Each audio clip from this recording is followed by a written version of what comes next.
Hi friends! When you hear the word neighbor, what do you think of? I think of the house next door or across the street. But a neighbor is so much more than just the people who live next door or across the street. Much more.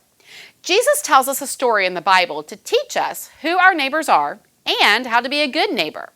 In this story, there is a man who is hurt by a group of robbers and is left injured on the side of the road. 3 people walk by the man.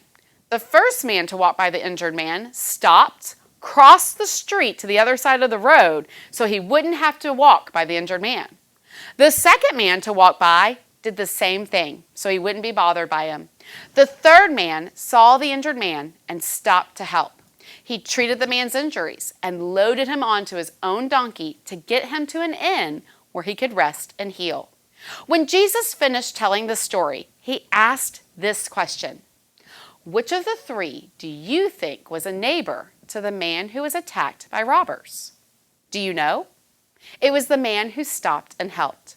The injured man didn't live next door to the good neighbor. In fact, he had never met him before. This means that according to Jesus, a neighbor is anyone you meet or come into contact with. So what makes a good neighbor? A good neighbor is a person who helps, cares for, and shares with others. Today, think about your actions towards others. Are you a good neighbor at school? What about at the grocery store? Are you a good neighbor to your friends? What about to the people waiting at the doctor's office with you?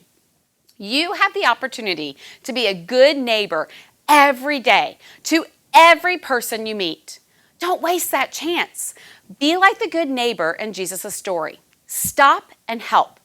Care for others who are different from you, and share what you have with those who need it.